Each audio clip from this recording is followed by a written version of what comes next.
तो हम आज पढ़ने वाले हैं फंक्शंस। तो सबसे पहले देख लेते हैं फंक्शंस होते क्या हैं। फंक्शंस को अगर सिंपली डिफाइन करें तो फंक्शंस एक सेट ऑफ कोड है जिसे हम बार बार यूज कर सकते हैं। तो उससे क्या होता है, एक तो हमारी रीयूजेबिलिटी बढ़ जाती है, और दूसरी चीज क्या होती है कि जो फंक्शंस होते हैं वो काफी हेल्पफुल रहते हैं कि कोड को ऑर्गेनाइज करने में। हालांकि हम ऊप्स का कंसेप्ट पढ़ेंगे अगली वीडियो में, तो उससे कोड ज्यादा ऑर्गेनाइज हो जाता है कि जब हमारी क्लासेस आ जाती है। लेकिन फंक्शंस का गेम भी उसी तरह से, कि जब हम फंक्शंस पढ़ रहे होते हैं तो फंक्शंस, हाँ, एक तरह से कोड को ऑर्गेनाइज करना हो गया कि जैसे हर किसी का, हर एक फंक्शन का अपना एक फंक्शन हो जाएगा। जैसे अगर हम कैलकुलेटर बना रहे होंगे तो हम उसमें मल्टीपल फंक्शन बना सकते हैं। एक कैलकुलेटर मेन क्लास हो जाएगी और उसके अंदर मल्टीपल फंक्शन हो जाएंगे, कि ऐड फंक्शन हो गया, मल्टीप्लिकेशन फंक्शन हो गया, आपका कोई और फंक्शन हो गया, ट्रिग्नोमेट्री फंक्शन हो गया। तो और हम उन फंक्शनों को कॉल कर रहे होंगे। एक तरह से ये मान लो कि हर फंक्शन की अपनी एक ड्यूटी है, जो एक सेट ऑफ कोड है, जो हमें जब जब जरूरत पड़ेगा हम तब तब उसे यूज कर सकते हैं। तो हम सबसे पहले तो फंक्शन का बेसिक सिंटैक्स देखेंगे। तो जैसे अगर हम कोई फंक्शन बनाते हैं तो उसे हमें बनाना होता है डेफ कीवर्ड से। तो जो कीवर्ड यूज होगा वो डेफ होगा, तभी कोई फंक्शन बन सकता है। अब जैसे ये ग्रीट है, हमने ग्रीट लिया, और इंटेंडेशन में अभी बताऊंगा, वैसे तो पता होनी चाहिए इंटेंडेशन। तो जैसे ये डेफ ग्रीट है और प्रिंट हमने इसमें कर दिया हाय। ठीक है, तो ये हम फंक्शन हमने बना दिया है। अब बात ये, जब तक हम फंक्शन को कॉल नहीं करते हैं तब तक फंक्शन रन नहीं करता है। अगर मैं इसे अभी रन भी कर दूं तो कुछ होने वाला नहीं है, क्योंकि जब तक फंक्शन कॉल नहीं होगा तब तक फंक्शन रन भी नहीं करेगा। ठीक है, तो इसको कॉल करने के लिए हमें फंक्शन लिखना पड़ता है, और इस तरह से कॉल होता है। बेसिक सिंटेक्स में समझाने के लिए कर रहा हूँ। एक सेकंड से इंटरप्ट करके हम दोबारा से करते हैं। हम्म, हाँ, तो ये आपका है जो फंक्शन का बेसिक सिंटैक्स है, कि आपने एक तो दो तीन चीजें हो गई आपकी, कि आपको डेफ कीवर्ड से आपको फंक्शन को डिफाइन करना है, कि जब भी कोई फंक्शन बनेगा तो आप उसे डेफ कीवर्ड से स्टार्ट करेंगे। दूसरा, आप फंक्शन का नाम देंगे। फंक्शन का नाम कुछ भी हो सकता है, जैसे आप वेरिएबल का नाम लिखते थे वैसे आप फंक्शन का नाम लिखेंगे। और फिर उसके बाद आप ब्रैकेट रखेंगे। अब ब्रैकेट के अंदर पैरामीटर्स वगैरह भी आते हैं। अब पैरामीटर्स क्या होते हैं? पैरामीटर्स वो सेट ऑफ वैल्यूज होती हैं जो हमें यूजर से लेनी होती है जब वो फंक्शन को कॉल कर रहा होगा। ठीक है, जब भी फंक्शन को हम कॉल करेंगे, इसे एक सिंपल तरीके से बताएं तो अगर कोई फंक्शन है सम, ठीक है, और वो क्या कर रहा है, वो दो नंबर का सम दे रहा है, तो दो नंबर उसको देने भी तो पड़ेंगे ना, अगर सम चाहिए तो वो जो दो नंबर वो देगा उसको आप पैरामीटर बोल सकते हो। ठीक है, तो देखो ये जैसे हाई प्रिंट हुआ, तो इसमें क्या करा, हमने एक फंक्शन बनाया था ग्रीट का। फिर हमने उस फंक्शन के अंदर क्या करा, हमने प्रिंट करा कि हाई प्रिंट कर दो। अगर ये ग्रीट नहीं होता तो ये फंक्शन एग्जीक्यूट ही नहीं होता। एक तरह से इसको हम बोलते हैं कॉलिंग ऑफ अ फंक्शन। जब हम कॉल करते हैं इस फंक्शन को तभी वो एग्जीक्यूट होता है, वरना वो एग्जीक्यूट भी नहीं होता। तो जब हमने ग्रीट को कॉल करा तभी वो एग्जीक्यूट हुआ। अब इसमें आ जाते हैं पैरामीटर्स, जैसे मैंने तुम्हें बताया। तो पैरामीटर्स में अब जैसे सम वाला मैं बता रहा था, ठीक है, तो इसके अलावा हम एक और ले लेते हैं कोड ब्लॉक, उसमें हम सम का कर लेते हैं। ठीक है, जैसे डेफ है और सम है, तो अब इसमें सम के अंदर हम दो पैरामीटर ले सकते हैं, ए और बी। ठीक है, हम क्या करने वाले हैं, ए और बी का सम करने वाले हैं। तो क्या होगा, जैसे हमारा सम हो गया, या फिर टोटल ले लेते हैं, और टोटल इज इक्वल्स टू, या इसे सम की जगह अगर ऐड नाम दे दें तो ज्यादा बढ़िया रहेगा। तो total is equals to A plus B है हमारा। ठीक है, हमने ए प्लस बी लिया। अब इसमें जब हमने टोटल ए प्लस बी ले लिया है, एक सेकेंड, अभी इसे थोड़ा बड़ा कर दूंगा तो ठीक रहेगा, दिखेगा साफ। हाँ, तो ये ए प्लस बी हमने टोटल ले लिया। तो अब इसमें क्या होगा, रिटर्न स्टेटमेंट यूज होगी और ये टोटल रिटर्न करेगा। अब पहले मैं बता दूं रिटर्न होता क्या है। रिटर्न स्टेटमेंट सिंपली बता दूं तो तुम्हारे फंक्शन का एंड पॉइंट है, कि जहां पे रिटर्न स्टेटमेंट एग्जीक्यूट हुई वहां पे तुम्हारा फंक्शन खत्म हो गया। उसके बाद तुम्हारे फंक्शन का कोई भी कोड रन नहीं करेगा। अगर इस रिटर्न के बाद मैं लिखता हूँ प्रिंट हाय, तो ये हाय कभी रन ही नहीं करेगा, क्योंकि रिटर्न पहले एग्जीक्यूट हो चुका है। जो भी चीज पहले एग्जीक्यूट हो जाएगी वो आपकी, मतलब अगर रिटर्न पहले एग्जीक्यूट हो गया है तो उसके बाद वाला कोड नल एंड वॉइड हो जाता है। ठीक है, अब रिटर्न हो सकता है इफ एल्स के ब्लॉक में हम डाल दें कि जब तक इफ की कंडीशन नहीं आ रही तब तक रिटर्न एग्जीक्यूट नहीं कर रहा है। बट एक बार रिटर्न स्टेटमेंट एग्जीक्यूट हो जाती है तो आपका कोड खत्म हो जाता है। अब रिटर्न से मतलब क्या है, जो नॉर्मल इंग्लिश का मीनिंग है वही पाइथन में, क्योंकि पाइथन जो है वो एक सिंपल लैंग्वेज है। तो जब हम नॉर्मल में किसी चीज को रिटर्न बोलते हैं तो रिटर्न क्या कर रहे हैं? जैसे अगर हम किसी चीज को, बुक हमने लाइब्रेरी से इशू करी और हम उसको रिटर्न कर रहे हैं, तो वैसे ही ये फंक्शन ने पैरामीटर्स लिए या कुछ फंक्शन इसने करा, तो ये कोई वैल्यू रिटर्न करेगा। ये कोई वैल्यू रिटर्न कर रहा है, तो वो क्या रिटर्न कर रहा है? टोटल रिटर्न कर रहा है। टोटल के अंदर क्या स्टोर है? ए प्लस बी स्टोर है। ठीक है। तो पहले तो मैं तुम्हें, अब मैंने अभी बताया कि जब तक हम फंक्शन कॉल नहीं करेंगे कुछ होगा नहीं, तो हम फंक्शन कॉल करेंगे। लेकिन फंक्शन कॉल करने के लिए यहाँ पे देखो, ये पैरामीटर मांग रहा है, एक ए पैरामीटर मांग रहा है, एक बी पैरामीटर मांग रहा है। तो अब जैसे हमने पैरामीटर दिया ए 10 और बी पैरामीटर दिया 20, तो अब जब हम रन कराएंगे इसे, तो आपका ये 30 आ रहा है। ठीक है, तो इसने टोटल रिटर्न कर दिया। क्यों? अगर वैसे ही जुपिटर नोटबुक है, अगर जुपिटर नोटबुक में आप नहीं कर रहे होते, नॉर्मल VS कोड में होता तो कुछ प्रिंट भी नहीं होता। इसमें लास्ट वाली स्टेटमेंट अगर एग्जीक्यूट होती है तो वो प्रिंट दिखा देता है कि लास्ट में स्टेटमेंट का ऑप्शन क्या रहा है। लेकिन अगर हम इसमें नॉर्मल VS कोड में कर रहे होंगे तो ये नहीं आएगा।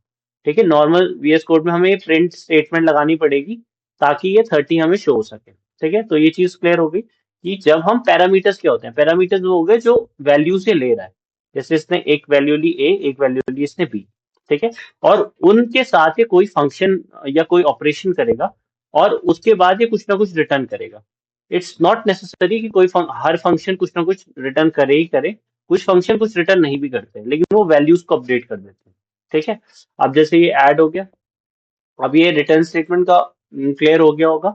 रिटर्न स्टेटमेंट के बाद का कोई भी कोड वैलिड नहीं रहता। जैसे अगर मैं प्रिंट हाई करूं, अब यहाँ इंटेंटेशन जरूरी हो जाएगी, एक बार इंटेंटेशन भी मैं बता दूंगा।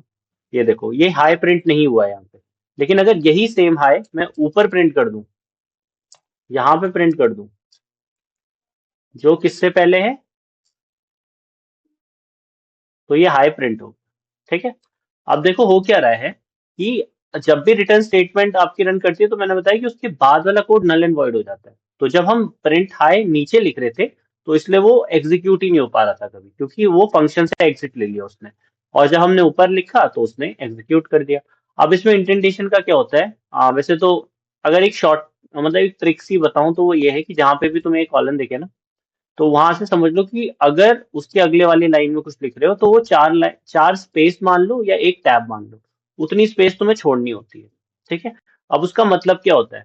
जब हम ऑल लैंग्वेजेस की बात करते हैं, जैसे जावा हो गई या कोई और लैंग्वेज हो गई, तो उसमें हम ब्रैकेट्स का यूज करते हैं। ये वाले जो ब्रैकेट्स होते हैं, कर्ली ब्रेसेस, तो इनका यूज करते हैं हम कोड्स को डिफरेंशिएट करने के लिए। अब तुम्हें ये कैसे पता चलेगा कि जो टोटल है और ये जो प्रिंट है और ये जो रिटर्न है, ये इस फंक्शन के अंदर आ रहा है? ये इंटेंडेशन से पता चलता है कि ये डेफ और चार स्पेस हो गई, यहाँ पे चार स्पेस हो गई, या चार स्पेस बोल लो या एक टैब स्पेस बोल लो। तो इस चीज से तुम्हें पता चलता है कि ये सारी चीज तुम्हारे ऐड फंक्शन के अंदर है। और ये जो प्रिंट हमने लिखा है, ये हमने चार स्पेस नहीं दी इसमें हमने स्टार्टिंग से लिखा, जो उसी के स्टार्ट से हो गया, है ना? तो ये जो प्रिंट है, ये उस फंक्शन के बाहर लिखा हुआ है। इस चीज से ये पता चल जाती है। तो इसी को हम इंटेंडेशन बोलते हैं। तो जब भी आए इंटेंडेशन एरर, तो समझ जाना कि कहीं तुमने स्पेस में एरर कर रखा है, या फिर तुमने कहीं एक्स्ट्रा स्पेस दे रखी है, तो उसमें से चार ही देनी होती है, एक्स्ट्रा दोगे तब भी एरर आएगा। ठीक है, तो ये चीज हो गई। अब तुमने अभी तो सिर्फ तुमने पढ़ा कि पैरामीटर क्या होते हैं। अब पैरामीटर्स भी तुम अलग अलग तरीके से लेते हो। एक तो तुम्हारा पैरामीटर आ जाता है, मतलब पोजिशनल आर्ग्यूमेंट होता है और एक कीवर्ड आर्ग्यूमेंट होता है। ठीक है, पोजिशनल एंड कीवर्ड आर्ग्यूमेंट। ठीक है, अब पोजिशनल आर्ग्यूमेंट क्या होते हैं और कीवर्ड आर्ग्यूमेंट क्या होते हैं, नाम से ही तुम्हें ना थोड़ा रिलेट करते करते चलना है। पोजिशनल मतलब जब पोजीशन के हिसाब से हम उसकी वैल्यू दे रहे होंगे, और कीवर्ड आर्ग्यूमेंट जब हम उसका नाम स्पेसिफाई करके देंगे। अब ये चीज मैं क्या क्या रहा हूँ वो समझा देता हूँ। जैसे कि डेफ है, और हमारा एक फंक्शन बना लेते हैं इंट्रो। ठीक है, इंट्रो में क्या क्या होगा? एक उसका नाम होगा, ठीक है, एक एज हो सकती है, एक उसका कोर्स हो सकता है। ठीक है, जो भी है। तो हमने तीन वैल्यूज, तीन पैरामीटर यूजर से लेने हैं। एक उसका नेम लेना है, एक उसका एज लेनी है, और एक उसका कोर्स लेना है, कौन सा कोर्स कर रहा है वो। ठीक है, और लास्ट में हम क्या करेंगे? हम प्रिंट कर देंगे फिर कि नेम प्रिंट कर देना, एज प्रिंट कर देना। और या तो इसे और अच्छे तरीके से करना है, तो मैंने लास्ट वीडियो में फॉर्मेटेड स्ट्रिंग लिटरल पढ़ाया था कि एफ कैसे यूज करना होता है ना? तो वो देख लो। जैसे आ, इसको हम बोल सकते हैं दैट माई माई करके, बहुत इजी नहीं हो जाएगा? ठीक है, मतलब अभी तो समझने के लिए कर रहे हैं तो ठीक। My name is what ever, जो नेम के अंदर वैल्यू होगी। और फिर उसके बाद हो गया I am how much age, years old, and I am pursuing whatever the course is, right. Okay, so ये चीज होगी तुम्हारी। तो हमने ये फंक्शन बना दिया। अब हम इस फंक्शन को जब कॉल कर रहे होंगे तो अब हमें अलग से प्रिंट स्टेटमेंट लिख के करने की जरूरत नहीं, क्योंकि इस फंक्शन में ही प्रिंट हो रहा है। जब हम ऊपर कर रहे थे तो हमने यहाँ पे अलग से इसलिए लिखना पड़ा क्योंकि रिटर्न हो रही थी वैल्यू टोटल की, वहां प्रिंट नहीं हो रही थी। जहां पे प्रिंट हो जाता है तो वो चीज तो प्रिंट होनी ही होती है, अगर वो चीज एग्जीक्यूट हो रही है प्रिंट वाली तो वो प्रिंट कर देगी। लेकिन जब रिटर्न की बात आती है तो ये रिटर्न हो सकता है हम कभी किसी के अंदर स्टोर करें। जैसे यहाँ पे ही जो हमने यूज करा था, तो ये भी तो हो सकता था कि हम रिजल्ट एक वेरिएबल लेते और उसके अंदर ये रिटर्न की जो वैल्यू थी वो हम स्टोर कर देते कि ऐड ब्रैकेट में हम दे देते कि 10, 20, या फिर हम कुछ और भी दे सकते हैं 10, 25, और फिर हम कर देते कि भाई प्रिंट कर दो किसको, रिजल्ट को, है ना। अगर ये होता तो क्या आता आपका 30 और 35, ये रिजल्ट प्रिंट हो गया। तो वो रिटर्न जो कर रहे होते हो वैल्यू वो स्टोर भी की जा सकती है, ठीक है।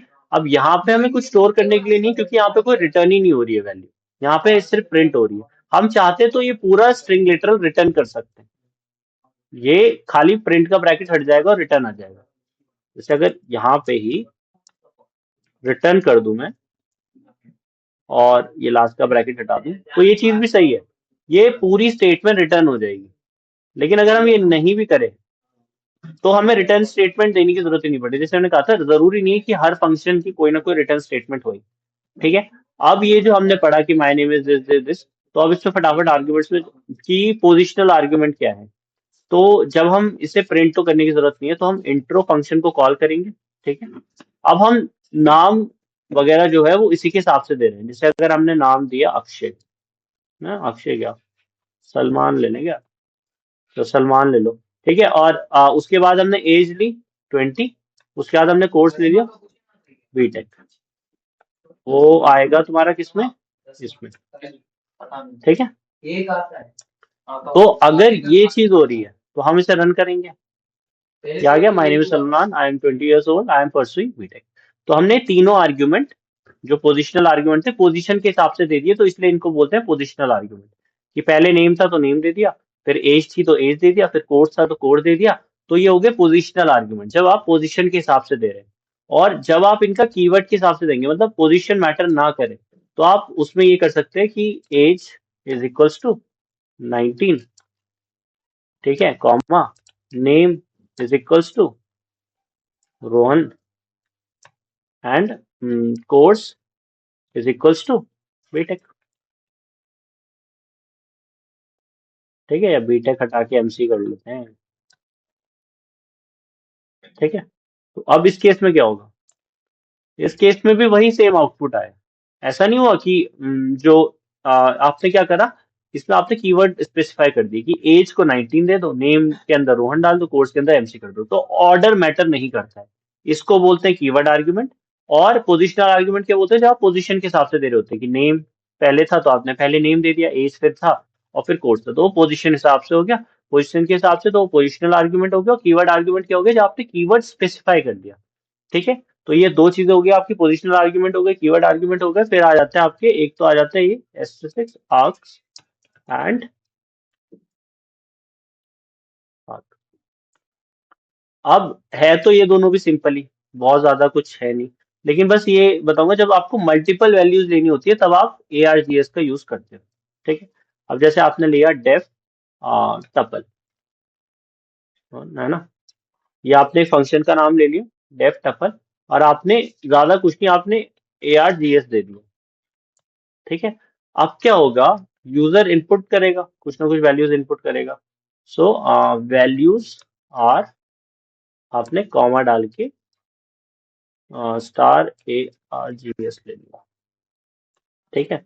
अब जब ये टपल वन कॉल होगा तो अब आप कितनी भी वैल्यूज दे सकते हो, 10, 20, 30, 40, 50, 60, 70, 80, 90, 100। तो अब आपके पास कोई लिमिट नहीं है। जैसे ऊपर जो था, तो आप 3 से ज्यादा वैल्यू दोगे तो एरर आ जाएगा, क्योंकि वहां पे आपके तीन ही पैरामीटर ले रहा है। जब आप स्टार ARGS लगा देते हो तो आप कितनी भी वैल्यूज ले सकते हो। ठीक है, अब इसे रन करके दिखाएं तो ये देखो वो सारी वैल्यूज उसने प्रिंट कर दी। तो हम उन सारी वैल्यूज के साथ यूज कर सकते हैं। हाँ, तो अब हम, जैसे हमने आर्क्स का देख लिया, अब के डब्ल्यू आर्क्स का देख लेते हैं। जैसे हमने एक लिया, डेफ कीवर्ड से हमने एक फंक्शन बनाया और फिर हमने ये यूज किया KWARGS। ठीक है, अब इसके नाम में इसका ना थोड़ा मीनिंग भी छुपा हुआ है। KW यानी कि कीवर्ड हो गया आपका। तो जब आपको कीवर्ड भी साथ में देना पड़ता है, जैसे अभी हमने पढ़े थे पोजिशनल आर्ग्यूमेंट और कीवर्ड आर्ग्यूमेंट। पोजिशनल आर्ग्यूमेंट क्या होते हैं, पोजिशन के हिसाब से सेट होते हैं। कीवर्ड आर्ग्यूमेंट क्या होते हैं, जब आप नेम भी स्पेसिफाई करते हैं कि ये name equal to this, age equal to this.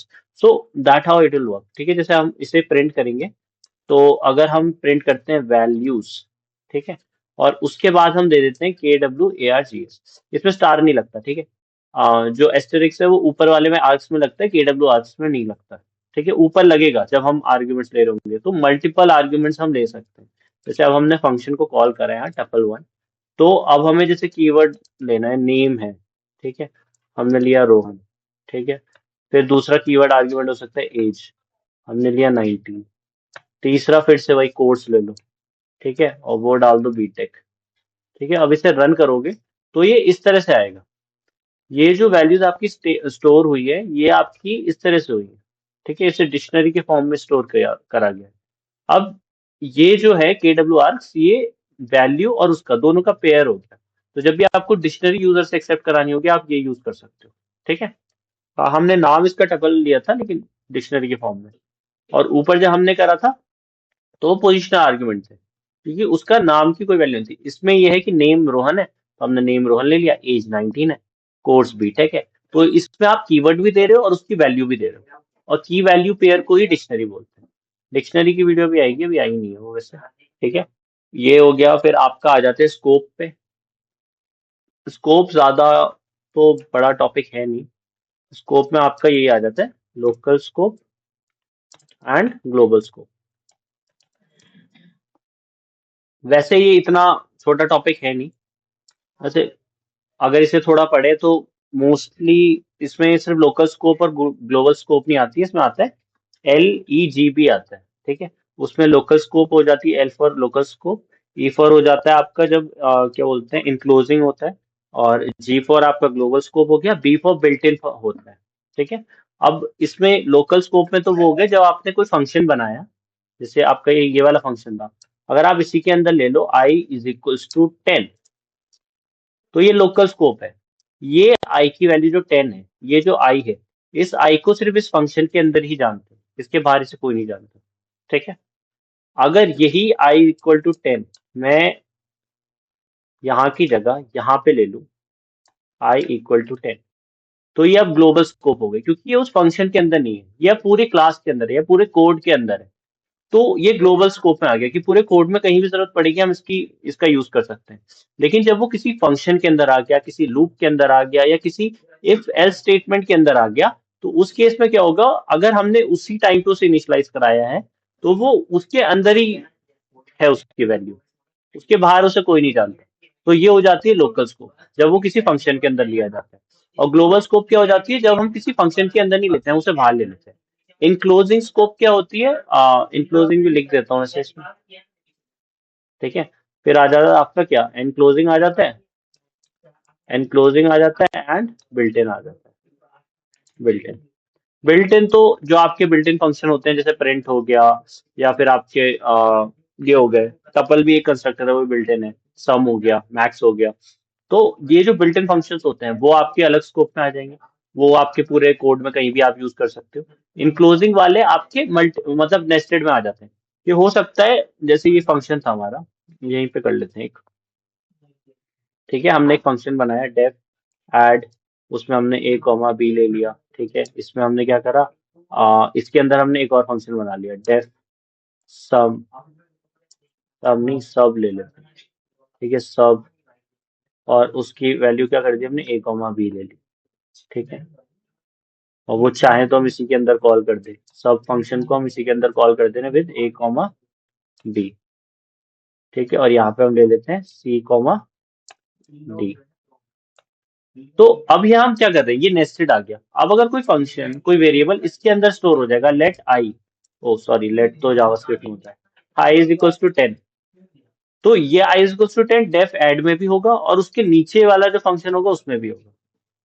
यानी कि ये इसके अंदर आ रहा है डेफ में, और आई भी इसके अंदर आ रहा है, तो ये इसके अंदर एक्सेसिबल हो जाएगा। लेकिन अगर इसका उल्टा कर दें हम, यहाँ पे अगर मैं कर दूं j इज इक्वल्स टू 20, तो ये j की जो स्कोप है वो इतने पे ही लिमिटेड रहेगी, वो ऊपर वाले फंक्शन पे नहीं आएगी। क्लोजिंग स्कोप में ये आ गया जब आपका नेस्टेड फंक्शंस आ जाते हैं, बिल्ट इन में आपके प्रिंट हो गया, वो सब हो गया, तो बिल्ट इन का इतना कुछ खास है नहीं।